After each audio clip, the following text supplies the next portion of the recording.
A young martial arts master loses all his fighting skills and must indulge in meditation practice to figure out how to get his body back. Today we will recap the story of the 2010 movie, Ong Bak 3. After being forced to eliminate his adoptive father, a young martial arts fighter is captured by a tyrannical emperor and sentenced to death. Brutally, the emperor's soldiers pull the boy through the chains that are attached to his wrists and immobilize him while other men attack him with wooden sticks. Despite the immense suffering, Tien tries to resist the attacks, but just as he is about to fall to the ground, his executioners lift him up again and the emperor states that he will join his father in hell. Upon hearing these words, Tien unleashes all his fury and gathers the rest of his strength to take down the guards, using the chains to strike them. Even with his movements restricted, the young man attacks his enemies with mastery and demonstrates great skill in battle.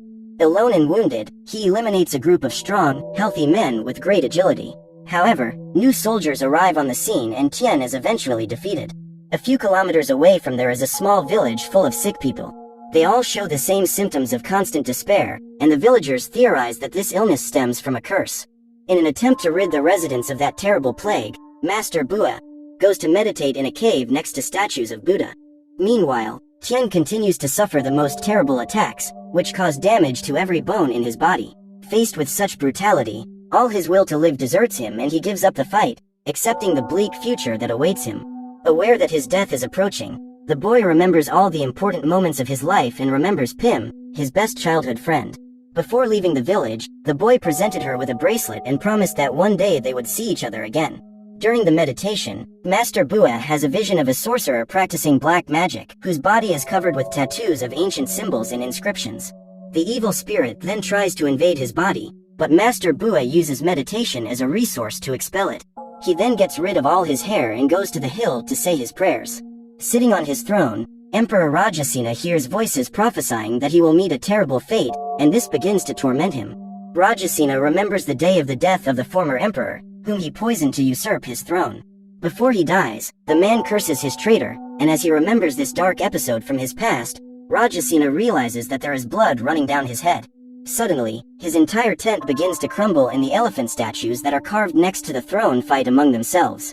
When he looks around, the tyrant realizes that all his subjects are dead, but luckily it was all just a bad dream. When he gets up, he hears a real war going on outside his palace and discovers that a group of warriors has invaded his village to try to rescue Tien. As the adopted son of the late leader of that gang, the boy became the new ruler, so the men decided to risk their lives to save him. One of them tries to free Tien from the chains, but is soon attacked by the sorcerer, who enters the battle and uses his abilities from black magic to eliminate all the members of that small group. Impressed by the man's fighting skills, Rajasena invites him to join his army and promises that, in return, he will give him everything he desires. However, the sorcerer refuses the offer and claims that the nightmares that disturb the emperor are the result of a curse that will haunt him until the end of his days. According to him, the only way to get rid of this curse is to eliminate Tien, and Rajasena says he will cut off the boy's head the next day. On the morning preceding the elimination of the warrior, Pim and the other residents of her village spot the decree that Tien will be eliminated at noon, and the young woman recognizes him as her childhood friend. Seconds before the boy loses his head, a messenger arrives with a decree from the king, which orders that the condemned man be taken to another village. Faced with the imperial decree, Rajasena has no choice but to obey it, even against his will. During a conversation with his advisors, the emperor has a hallucination, in which men gather to curse him. Furious, Rajasena draws a sword and slashes the throat of one of them. Soon after, he realizes that there are dozens of crows flying over his palace. After being rescued, Tien is taken back to his old village, the one he left when he was still a teenager, and Pim can barely recognize him in that state. Just then, the village is attacked by ninjas who have been sent by the emperor to eliminate the boy. The guards try to stop the invaders, but are killed by the skilled warriors.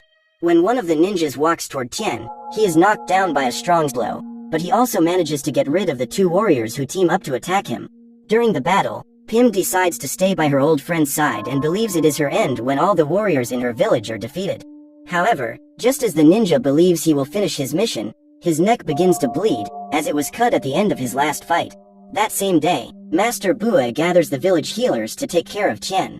Pim asks if there is any chance that her friend will survive, and the monk says that his life is very fragile, so the boy has little chance of living.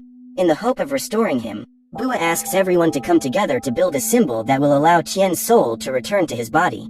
In this way, The residents donate their most precious objects, and Pim gives away the bracelet that she got from her friend when they were younger. After melting the metals, they build a statue of Buddha, and days later they remove the cloths that wrapped Tien's body as the boy begins to recover. A few weeks have passed since the symbol was built and the boy's soul returns to his body, leaving everyone in the village happy and relieved. That night, Pim tries to help him get up, but Tien cannot get control of his arms and legs, so he ends up falling to the ground. Still, the young woman remains willing to provide help, but he orders her to leave, because he doesn't want Pim to see him like that. While everyone is asleep, the boy crawls to the edge of a cliff and plans to take his own life. He cannot accept his condition and would rather die than live like that. A crazy man who resides in the village tries to convince Tien not to jump, saying that it must be very scary down there. However, the boy ignores him and decides to continue with his plan, until Master Bua appears and reveals that he has a mission to fulfill. The monk says that Tien should go to the temple to meditate, for the spirits will enlighten him. After several days of isolation and total solitude, the bones in his body begin to be restored, and he is finally able to get back on his feet. After suffering intense pain, Tien's body recovers and he goes back to training his Muay Thai. One day, he receives a visit from his former friend who, through dance, helps him regain full control of his body. Patiently, Pim accompanies the boy through the whole process and is extremely happy to see his progress. Even Men is infected by the sight of the couple and begins to dance along with them. Now that he has regained control of his body and mind, Tien thanks Master Bua immensely and is advised to continue training to eliminate more and more of his spirit's weaknesses. And so he does. For long months, Tien dedicates himself to the art of meditation, acquiring total control over his being. Allied to this, the young man intensifies his Muay Thai training, for he knows that physical strength will be necessary to fulfill his mission. During all this time, Rajasena has continued to be tormented by nightmares and goes after Tien with the aim of eliminating him, because he believes that this will rid him of the curse. On the way, a frightening voice invades his mind and he pursues it until he reaches a cave filled with human skeletons. It is not long before the man discovers that in that dark place dwells the sorcerer who refused his invitation to join his army. The emperor's mind is invaded by black magic and leaves him completely disturbed. In an attempt to get rid of the pain, Rajasena takes a sword that was stuck in the ground and attacks the sorcerer. However, even with the gun on his chest, the monster remains standing and states that very soon the emperor's power will be his. After being thrown out, Rajasena orders his men to attack the creature, but the sorcerer uses his incredible agility to defeat them. Among various other abilities, the black magic grants him superhuman strength and fighting ability, which the Demented One uses to eliminate all who stand in his way. The sorcerer manages to steal the soldiers' weapons and use them against them. With his powerful and accurate kicks, the creature ends the battle. After blocking all attacks and getting rid of his enemies, only the emperor is left to challenge him. Aware that his life is hanging by a thread, Rajasena decides to act and tries to hit his opponent with an arrow. However, the sorcerer manages to dodge the attack and sets off toward the emperor with the aim of tearing his head off. Even with his head separated from his body, Rajasena still manages to utter his last words and curses the sorcerer just as his former emperor did to him. As promised, after eliminating Rajasena and his men, the sorcerer takes his place as emperor and orders everyone in the city to bow down before him. Days later, Tien is training when Men says that some men have arrived in the village to visit him. What the madman didn't realize was that those were guards sent by the new emperor to eliminate the boy. Seeing him fighting those guys, Men believes that it is all just a joke and begins to imitate his steps. He accidentally lands a few blows on the squad leader standing right next to him, and when he realizes that this guy is not in the right frame of mind, the man decides to take all his anger out on Tien. Then the soldier rushes toward him with a sword, but the young man throws him away and grabs a vine to help him during the fight. Quickly, Tien manages to get rid of his opponents and, with Mhen's help, uses the vine to defeat the leader of the guards. At the end of the fight, the boy runs back to the village, for he is afraid that his people are also being attacked. When he arrives at the village, his suspicions are confirmed and he finds the place completely destroyed, with dozens of bodies scattered on the ground.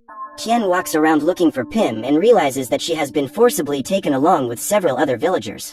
Suddenly, one of the soldiers approaches him from behind in an attempt to surprise him, but Tien quickly attacks him and new enemies appear aiming to eliminate him.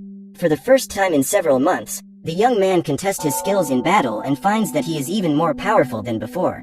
At this point, Tien understands his true mission and realizes that the reason he trained for so long was so that he would be prepared to save his people when that day came. When he returns to the temple, the warrior removes his beard and receives a staff from Master Bua, who says that he is now ready to fulfill his destiny. In the neighboring village, the witch has shown himself to be an even more ruthless emperor than the previous one. Under their reign, warriors have raided several villages and wiped out dozens of families. Not even the elephants, which are the most sacred symbol to the Thai people, are being treated with mercy. Frightened by all that evil, Pim tries to hide and go unnoticed, hoping to be spared such brutality. The young woman and the other prisoners are shocked to see an elephant being slaughtered before their eyes because, to them, those animals are like members of their family. The people were already completely losing their hopes when Tien appears and announces that he is there to free them. He promises that he will destroy the new emperor, but the sorcerer mocks his claim and says that will be the young warrior's funeral. When it raises its arms toward the heavens, the creature can cause an eclipse by moving the moon so that it covers the sun's light. Upon witnessing this phenomenon, everyone is terrified and Pim begins to shout for Tien to run away, for her greatest fear is that the boy will be eliminated in battle. Despite knowing her friend's incredible abilities, the young woman believes that he is not capable of defeating that monster. When he realizes the connection between Tien and Pim, the sorcerer cuts the young woman's neck, who ends up dying from loss of blood. Furious at such injustice, the warrior attacks the emperor's guards in order to clear the way for him and get his revenge.